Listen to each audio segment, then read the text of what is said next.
Welcome to Bearbackers. Good to see everybody. Good to see Miss Bright back with us today. One of my favorite people. She's back here on the front table with us.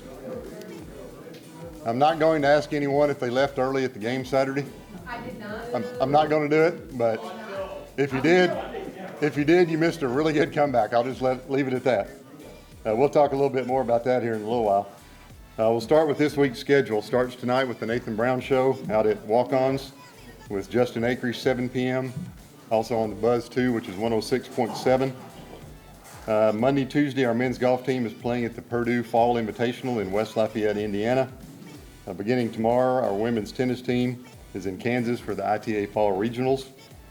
Tuesday, our men's soccer goes out of conference to play at St. Louis, 7 p.m. up in St. Louis. Thursday, our women's soccer team plays at Jacksonville University down in Jacksonville, Florida at 6 p.m. our time. Of course, Night on the Stripes is 6 p.m. Thursday night, oddly enough, on the Stripes. So Rachel and Matt here can tell you a little bit more about that if you have any questions for them. It is 6 o'clock Thursday night. Friday, the Volleyball Sugar Bears play at Queens University in Charlotte at 5 p.m. Men's and women's cross-country teams run at the Alabama Crimson Classic in Tuscaloosa. Our UCA Sports Hall of Fame reception will be held in the suites that night. Saturday, our Hall of Fame brunch begins at 10 a.m. in the Student Center Ballroom. We're inducting a class of 8, which includes Melanie Bryant from softball, Charlie Combs from football, William Franklin from football and track, Danny George from soccer, Megan Herbert from basketball, Seville Turk Johnson from 4 different sports back in the day, Arch Jones from administration, and Tom McConaughey from football. Softball Bears will play a fall game against Arkansas Tech noon on Saturday at Ferris Field. UCA football hosts our old friends from Stephen F. Austin, 4 p.m. on the Stripes. And men's soccer hosts Stetson at 7 p.m. at the Bill Stevens Complex. That is one full day right there. Yeah. Then Sunday, we're not done yet. 2 more road games Sunday. Volleyball is at Kennesaw State at noon, and women's soccer is at North Florida down in Jacksonville also at noon. We'll start today with volleyball since we missed hearing from Coach Newberry last week. Sugar Bears are in the middle of a 5-game road swing. It goes all the way from Louisville, Kentucky to Fort Myers, Florida, to Charlotte, North Carolina, to Kennesaw, Georgia. They are all over the South. 2 more road matches this week, as I said, at Queens and at Kennesaw. They finally return home to the Ferris Center on Friday, October 20th for, get this, 6 straight home games. So 5 straight road games, 6 straight home games. I'm not sure who did that schedule or how that works out, but when the conference tells you to play that schedule, that's what you play. Not sure it makes a lot of sense. The only good thing is 6 of our last 8 matches are at home at the Prince Center. Now let's hear from Coach John Newberry.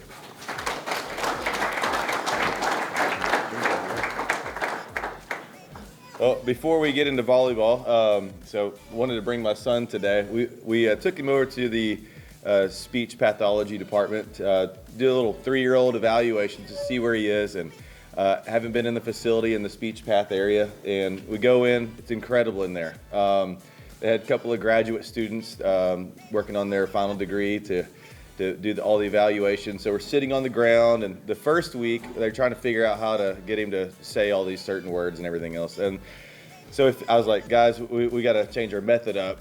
We need to get a bunch of balls in here to let him throw so you can reward him. When he says something, we can throw balls, and that was perfect. So they went and rounded up all the balls in the department, and they had him ready to go. The next week, we went back, and they had a bucket of balls ready to go for him. And it lasted for 2.5 hours nonstop. Had better attention span than I did.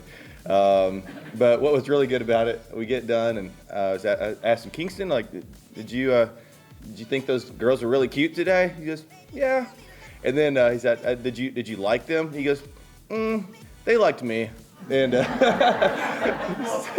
like, okay, plot twist. That was good.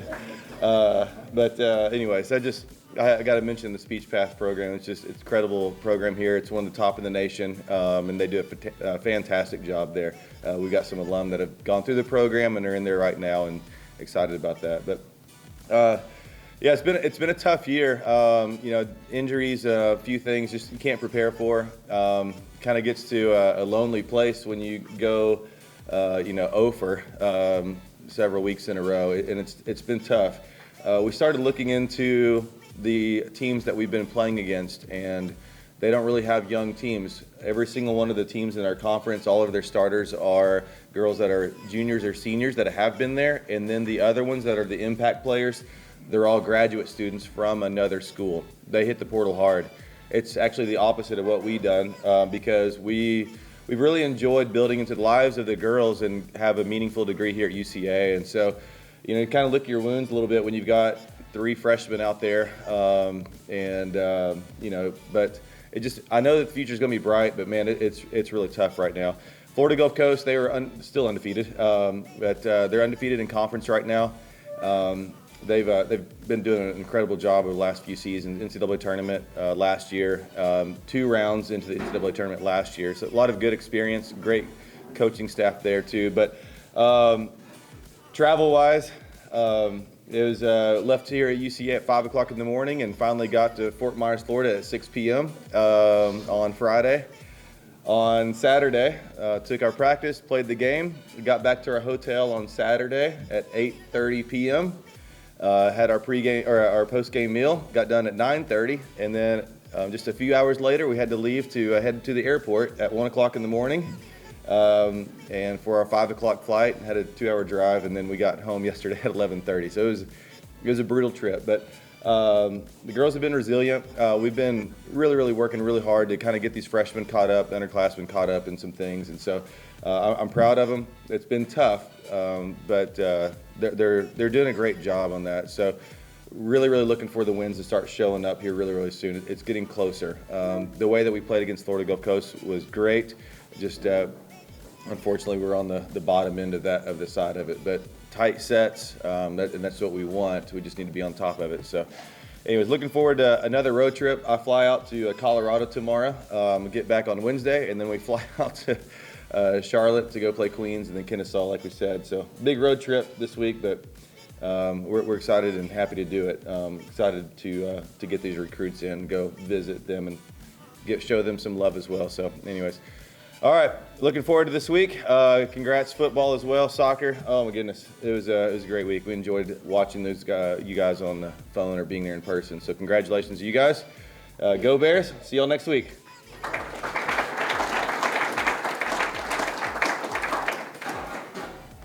That made me tired just listening to all that travel. Goodness. As you might have seen yesterday on social media, our women's soccer team clinched a berth in the 2023 ASUN Championship. Congratulations, guys. After yesterday's 2-1 win over Eastern Kentucky on an absolutely perfect day for Pink Out Day at the Bill Stevens Complex, couldn't have had better weather. Great crowd, great atmosphere, and a great win. We got goals from Kelly Van Gundy and Trace Pavat, who's from here in Conway. We moved into sole possession of second place in the ASUN standings. We're 6-1-1 in league play. 2 games in Jacksonville, Florida this week against North Florida, which is 2-3-3 in the ASUN, and Jacksonville, which is 0-7-1. After that, we return home for Senior Day on Saturday, October 21st against North Alabama, and then get ready for our 3rd straight trip to the ASUN tournament in 3 years in the league. So pretty impressive. I'm a little disappointed Jeremy's not wearing his pink headband that he wore yesterday at the game. I guess we'll go ahead and let him talk anyway. So, Coach Bishop.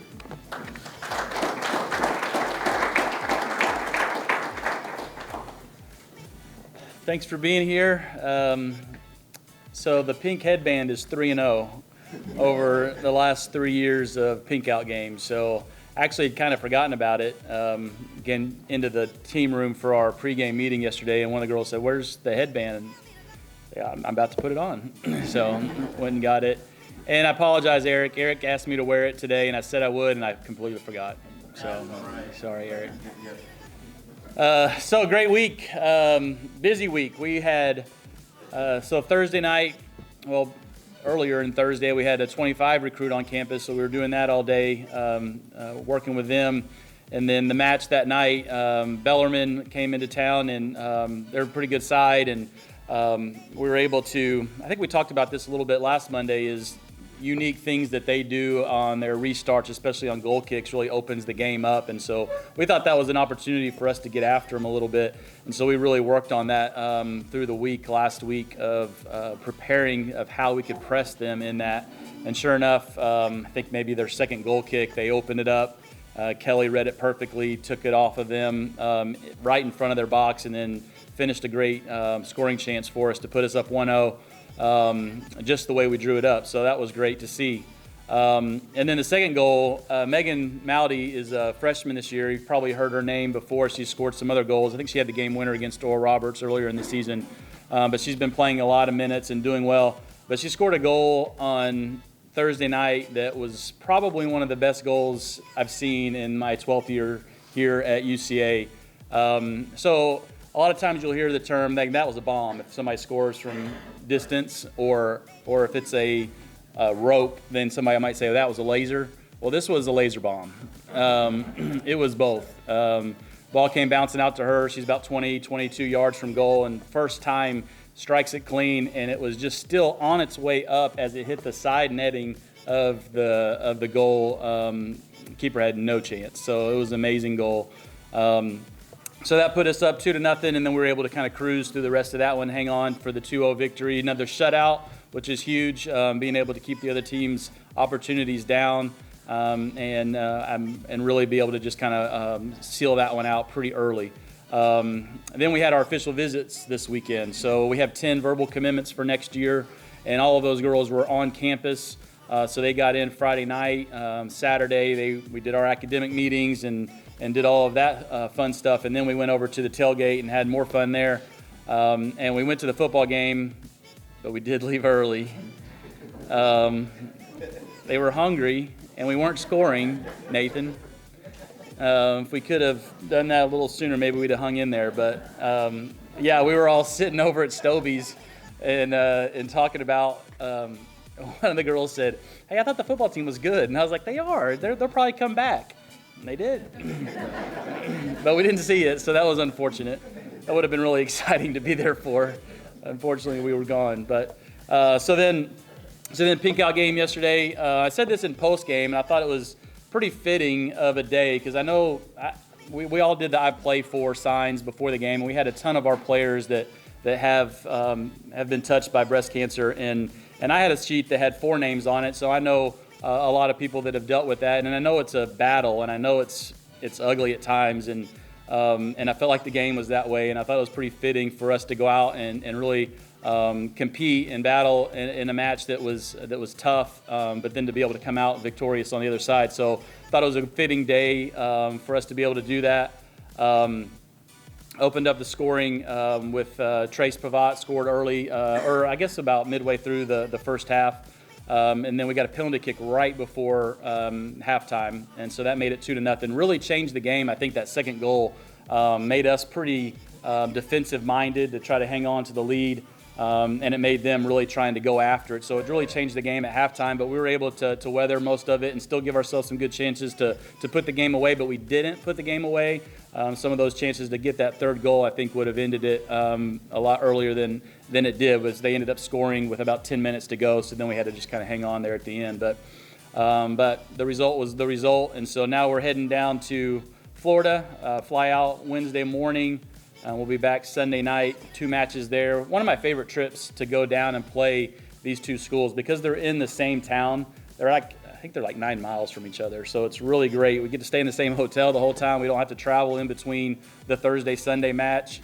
And Jacksonville's pretty cool. We'll probably get a little beach time in between our matches, things like that. So the girls are really looking forward to the trip down there. So I meant to say, when I was thinking about Pink Day, I need to give another shout out. Kristen and her crew, what they do for just organizing every game has a theme, and I think that one's pretty special for our group. So thank you to them and what they do daily, weekly, throughout the season for all the teams. So looking forward to that. Obviously now into the conference tournament, we know that that's set up. I think we need one more win, and then we're going to lock in home field or bye all the way to the semifinals. So we got to take care of that this weekend in Jacksonville. So looking forward to that. And unless I can answer some questions, I want to hear about the comeback since I missed it. Yes, sir. You played a pretty tough schedule at the beginning of the season. Do you feel that's really paying off right now? Yes, absolutely. We played a really tough non-conference schedule Mr. Tyner and I were just talking about that actually as I was coming in earlier. I think that the competition level that we played early on has really prepared us well for this. I'd love to play some of those teams again right now, because I think we're a lot different team than we were. We were able to figure out a lot with our personnel during that time. We changed systems during that time to give ourselves some better cover in the middle of the field. So we just learned a lot through that about our team and how to compete, playing against that good competition, and I think it prepared us well when we hit conference season. So Lipscomb tied yesterday. Are they still leading the conference? That's right. Okay. So we're 3 points behind them. Okay. So, if they lose one down the stretch and we went out, then we could be co-champs. But 3 games to go. That it? Go Bears.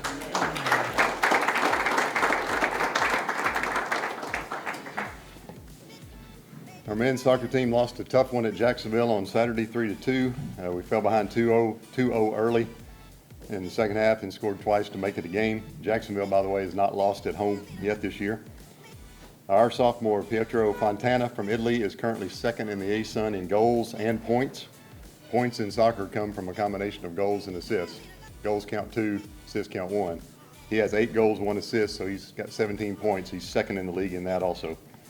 As I said, a non-conference match at St. Louis tomorrow, and back at home Saturday night for an A-Sun game versus Stetson at 7 o'clock at the Bill Stevens Complex. Now let's get to that boring, mundane football game we had the other day. I've seen a lot of football games in my career, and I mean a lot of football games. Not sure I've ever seen a comeback quite like that. Down 30-6, headed to the fourth quarter, not looking good at all. Some of y'all left. All we do is score touchdowns on 5 straight possessions, 4 TD passes by Will McIlvain, a couple of huge defensive stops in the final 2 minutes, end up winning 38-33. So we led for 19 seconds in that game, total. It was the last 19, which is good, but we led for 19 seconds. It's the second largest fourth quarter comeback at the FCS level since 2012. One of the FCS gurus put this out that night. Since 2012, when Princeton rallied from 34-10 down to beat Harvard, 39-34. Our 5 straight touchdown drives took 127, 323, 19 seconds, 41 seconds, and 59 seconds, which was good because we didn't have a whole lot of time to work with anyway, so we needed to make it pretty quick. We had 271 yards of offense in the fourth quarter. That's a good game for a lot of people. 271. Our defense did a great job. They held them to 71 yards in the fourth quarter on their final 5 possessions. I ran into Coach Collins down on the field after the game, and I said, "Why'd you wait till the fourth quarter to start calling the good plays?" Because those other ones didn't work that great. You called the good ones in the fourth quarter.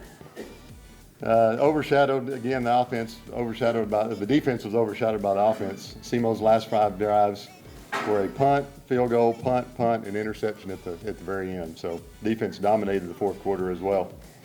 As fun as that was, we have to turn the page, get ready for our old rival, Stephen F. Austin, on Saturday, Hall of Fame Day, here on the Stripes. We handled the Lumberjacks fairly easily last year down there. It's 34-7 win. I'm sure they've got that marked on their calendar. Colin James in that game did a little bit of everything.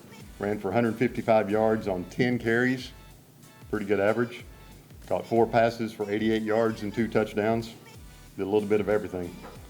SFA is 3-3 overall right now. They're 0-2 in the UAC. They lost to Troy out of the Sun Belt, Austin Peay, and then Utah Tech last Saturday at Utah. So they're making a similar trip to what we did 2 weeks ago. Had to get back to Nacogdoches and then turn around and come here this week. We had a home game after that trip, so we're hoping they're going to be a little bit worn out after that. Kickoff is 4 p.m. again on Saturday. We recognize our Hall of Famers in a pregame ceremony on the field, so make sure you get there early for that. It's supposed to be another picture-perfect day, 70 degrees, sunny, perfect football weather. Now let's hear from Coach Nathan Brown. Thanks, Steve. For the record, Coach Bishop, I would have probably left too. I think that was one of the first things I said in the press conference after was I don't blame people if they did. I'd have probably went home and saw what was on TV, vegged out on the couch, and looked at the scoreboard. But But that's why you play the game, and that's why there's 60 minutes in a football game, and very, very proud of our team. And I'll say this, and you know, I said it a couple different times after the game to people. There was probably a half a dozen times, maybe more, where we could have split, where we could have quit, where we could have point blamed, pointed fingers, whatever you want to call it, throughout that game, because things weren't going our way. You know, it's a you know, the sports in general, but I'm speaking on terms of football, is an interesting game because it is a game of momentum. We talked about that, right? It is a game of momentum. It is a game where you know, one play here, one play there, a stop here or a touchdown here can really fuel your team. And I think that's what we saw on Saturday night was a little bit of life was left in the Bears. And, you know, with that little bit of life, we then allowed it to snowball. You know, it's like rolling a snowball down a hill. It keeps getting bigger and bigger and bigger. And, you know, Southeast Missouri didn't have an answer. And so credit our guys, they get every bit of the credit. I mean, look, I can say whatever I want to them. As coaches, we can motivate, we can gripe them out, we can encourage them, we can do all parts in between, but it really comes down to the 11 guys that are on the field on every single play. So they deserve 100% of the credit. You know, the execution, the ability to make plays when it mattered, the stops when it mattered, you know, the big catches, the big throws, the big runs, the tackle for losses, the sacks. I mean, that's all the players. And so I sat back after the win, and you know, I'm not going to lie, I was probably still in somewhat of a shocked state that we were able to do that. Now, I didn't realize, you know, in my head that it was a 32-3 fourth quarter. That doesn't go through my head, right? I'm just thinking, what a comeback. I didn't know what the score was in the fourth quarter until after the game. So I'm just sitting there going, I didn't realize we scored 5 straight touchdowns in the fourth quarter. I just know we won 38-33. That's all I look at. And so I'm sitting back and I'm just watching 15, 20 yards away, shook Coach Tuke's hand. Obviously, you know, I've been on that side before, maybe not in that fashion. So I know how that team felt. But I sat back and watched our guys celebrate, and that's what college athletics is meant for, is those moments. There wasn't a person that was on our sideline that wasn't ecstatic, wasn't just in a form of almost it just almost like you did the impossible. And so I sat back literally about a minute. I didn't go over there and jump around with them. I was just in shock. And so that's a good feeling. But I also look to their sideline. I'm like, man, that's a tough feeling, because that's college athletics. You know, you see our guys celebrate in the middle of your field, and you look at over there, and you just know, you know, what they're going home to. So and that's the tough part about this profession is the highs and lows of it, right? And I told our guys last night in our team meeting, like, hold on to that high, because it could be taken away from you just like that, a snap of a finger. And so just so proud of our young men, their fight, their resilience, just the effort that they put into that. Well, you know, good question is, well, Coach, what changed in the fourth quarter? I don't know. I mean, if I could put a pin on it, I mean, or a finger on it, or whatever you want to call it, I don't know that anything changed other than us just executing, other than us just having a sense of urgency, and then a few guys making plays, and then the momentum took over. You know, we went down and scored on we made a stop, and we got the ball back, made a stop at the late in the third quarter, and we got the ball, and we were driving. So start the fourth quarter out, we were on the plus end of the field, and we ended up throwing a touchdown pass to Gerard Barnes in this corner on a 4th and 6. Unbelievable catch. Maybe the catch of the night. Miles Butler had a couple catches, but that catch Gerard Barnes made on that 4th down. So I'm sitting there thinking, okay, at that point it was 30-12, I believe. And so I'm sitting there thinking, okay, we got to go for 2, you know, and we obviously didn't get the 2-point conversion, 30-12. Okay, let's get another score and make this respectable. I'm thinking, man, let's just see what happens. We get a quick stop again, and that's when we hit Christian Richmond down the seam. A quick hit right down the seam. He takes it, 65 yards. Gerard Barnes makes an unbelievable block to spring him. And Christian takes it down. I think that was that 19-second drive. And so I'm sitting there thinking, man, okay, we get a quick stop here, and I'm doing the math, and I'm going, okay, I have my 3 timeouts. We've got a shot, and so I think they ended up driving it down and actually kicking a field goal somewhere in there and made it basically 33-20. So we're down, and we finally get it back in our hands. And on the touchdown pass to Miles Butler, okay, down on this end zone to put us within 2. I had to go for 2. We didn't get the 2-point conversion, so we had about 1:30 left in the game, and I'm sitting there thinking, all right, I've got 3 timeouts. Some of y'all in the stands are probably going, why aren't you onside kicking? Like 1:30, you have to get the ball back. Like that's the only shot you got. You didn't get the 2-point conversion to tie it. So in my head, I'm sitting there going, I was fortunate enough because of their clock management able to hold on to my timeouts, and that was a strategic move that I learned from mistakes I believe that they made throughout their clock management of the fourth quarter. I think they kept trying to throw the ball. The refs were letting us play a little tighter. They were letting us play so they weren't throwing the flag as much. We were able to play football, and we were able to stop them. And so they were stopping the clock numerous times throughout the fourth quarter on incompletions, and so it allowed me to keep my timeouts. So we decided to kick it deep. I told Collins and Coach Stacks, I said, hey, I'm going to kick it deep here. Stacks said, I'll stop him. And so we kicked it deep. They run it up the middle twice, made me burn 2 timeouts, and then on 3rd down, I'm sitting there thinking, man, they've got to make me burn this timeout. I mean, after that second timeout, I'm thinking that they're going to call something up the middle or give Geno Hess the ball. He'd had a little bit of success against us. And they decided to throw just a kind of a one-on-one fade, which they'd had some success with. I'm sure they were sitting there thinking, we're either going to catch it or we're going to get a pass interference call based on the history of the game. And Andrew Hayes was out there, made a great job. They kind of overthrow it, tough catch for the kid. So that left me with a timeout. So now they're punting. Now they punt it. We get it on the 37-yard line with 1 timeout left. So what that allows me to do, or us to do as an offense, is run the football. Still gives us a chance to run the ball. We don't have to worry about getting out of bounds. You got plenty of time. And look, how much time was left? I think it was about 1:20, 1:30, somewhere in that range. That's an eternity in football if you play with pace. And so, we hit Kylan James on a couple quick passes. He made a great move on the sideline to get us up to midfield. And at that point, we called one more pass play, and we hit Miles Butler on what we call a bang post, but basically a slant route to the boundary. He got the 1st down. Will McIlvain goes up to the line. We're tempo, and we have a pass play called. Coach Collins called a pass play. If you watch the film and you know what you're looking at, all of our players ran the pass play. Every one of them, they ran the pass play. Will checked to the run because of the box count. He didn't even because we're playing with so much tempo and pace. Every one of our receivers ran the route concept, but the 5 offensive linemen and Kylan James. And we'll check the inside zone play.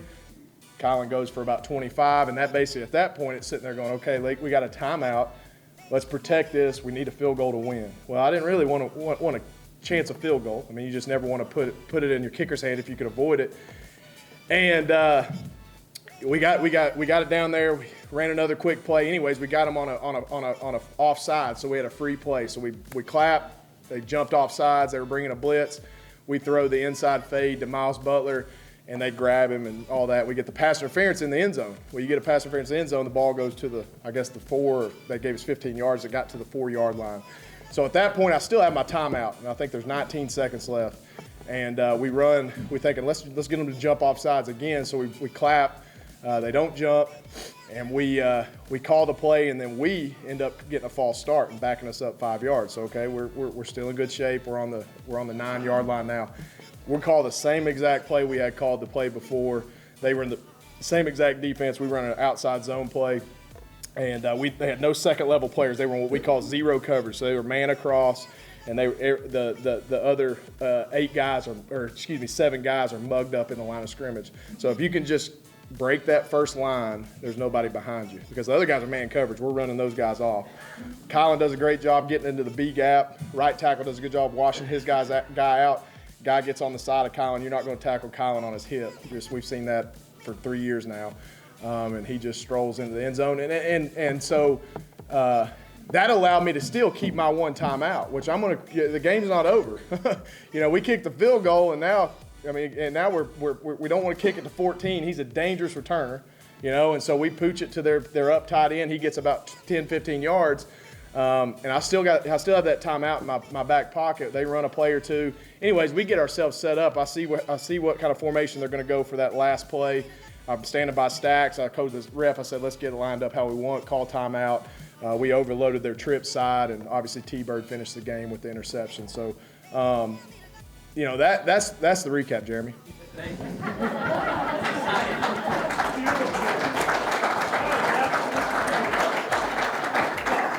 It was a lot more fun in person. I don't know how good a storyteller I am. Pretty good, But yeah, it was a great night. Yeah, Dr. Bradley.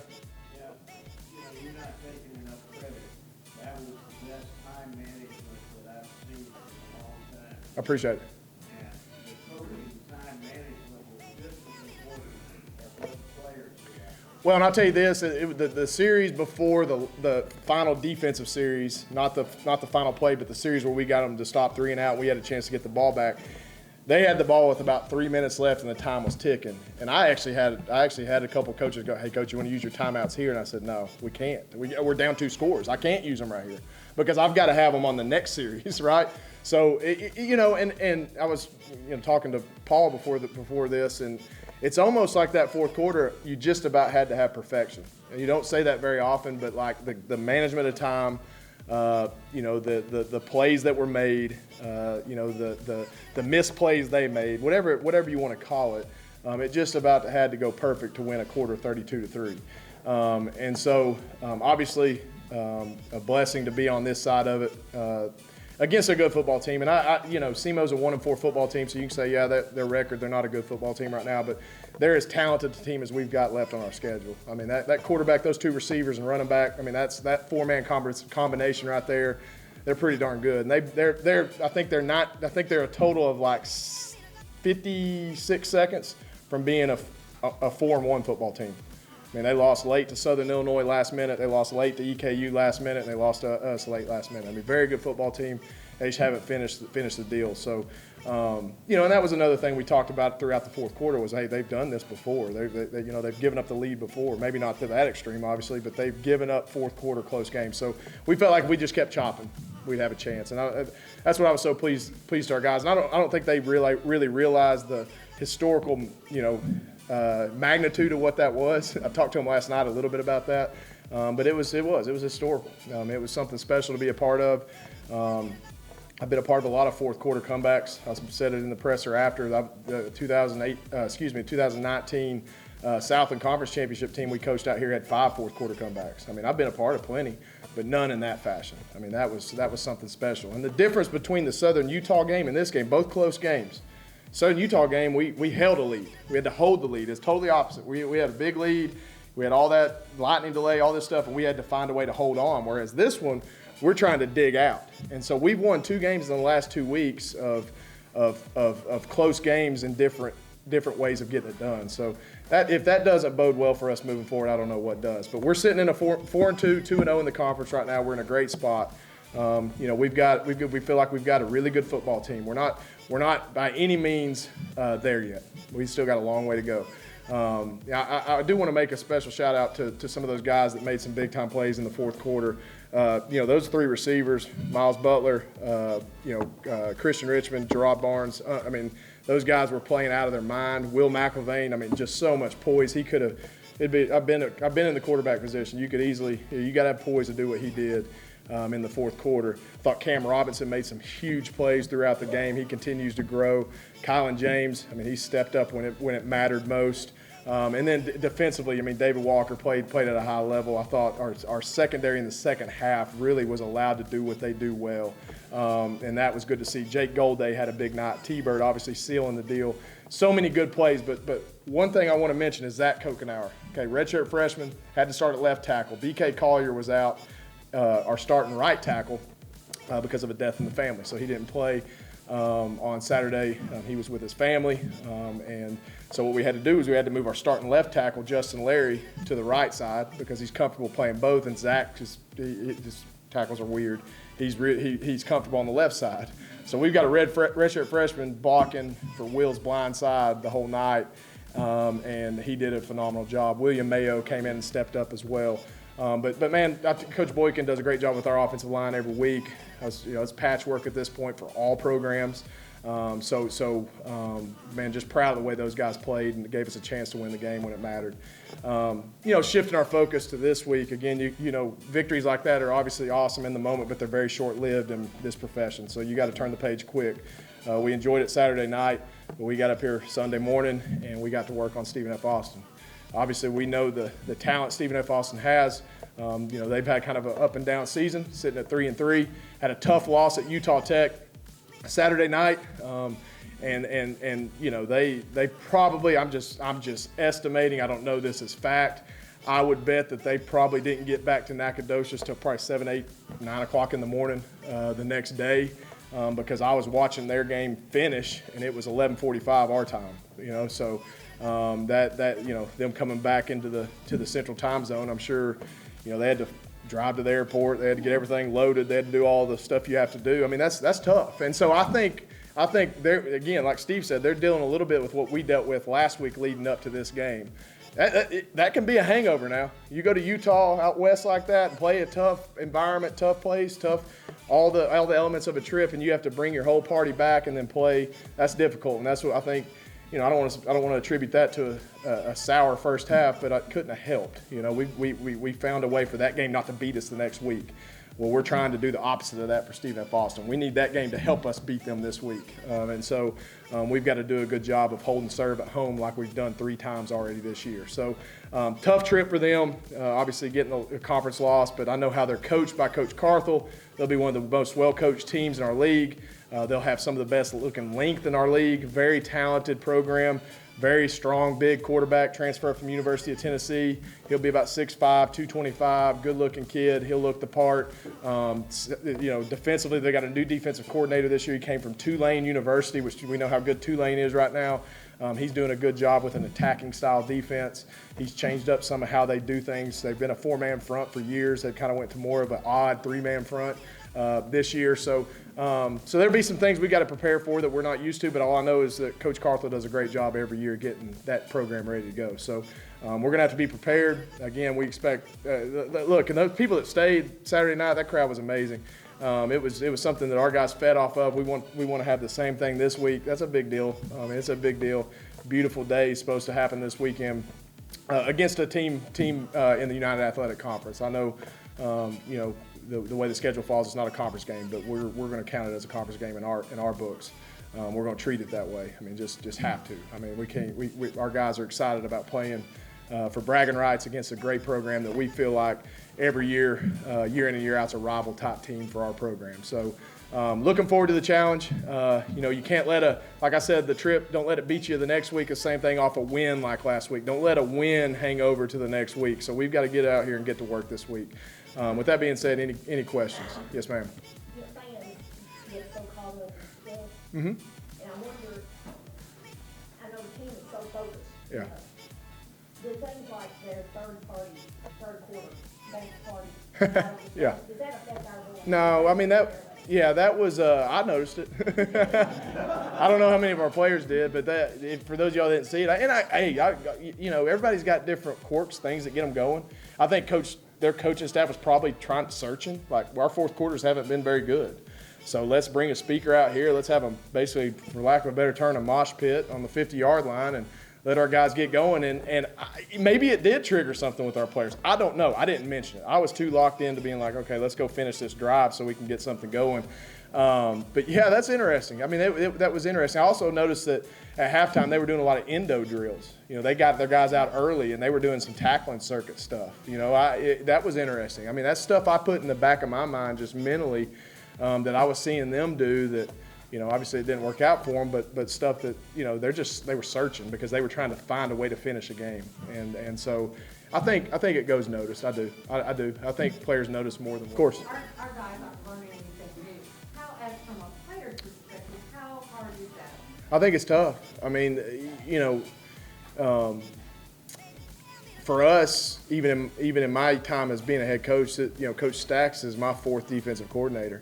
But I've been fortunate enough to hire under basically his tree the whole time, so we didn't change what we did schematically. So a lot of this verbiage, the way we line guys up stayed similar.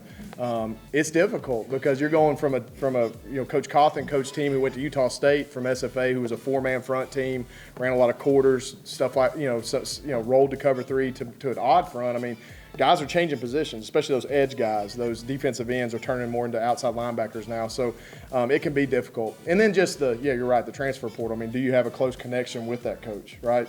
Is that something that might deter me from staying? Is that something that might encourage me to leave, right? So there is a lot of factors into coaching changes in the world we're in right now. And the simple answer is, well, the head coach stayed. Well, yeah, that's important. I think a relationship with the head coach is important, but man, those 10 full-time assistants you have doing job every day in the football office, those guys are crucial to our success, and that's guys develop unreal relationships with those guys. So yeah, it can definitely hurt you. Mr. Ron. Unless you're giving up a secret, how do you get a snap count of 11 people in a few seconds on your up-tempo game? Yeah, so we do a lot of one-word stuff. Yeah, so like one word is a trigger word, and so it's like, it might be, I'm just making this up, Atlanta, might be on first sound, first clap, whereas, Fresno might be on second clap, you know what I mean? Will. Yeah, Will gets it relayed from the sideline. And Will's veteran enough, and he's got a good enough grasp of what we do. He can change it up himself too. Just like that play he called in the 2-minute drive. I mean, he changed that. That's 100% Will McElvain. And that right there, it might have been the call of the night, and that's great to see. But yeah, it's usually, we do a lot of one-word stuff that allows us to play fast. Great, thank y'all.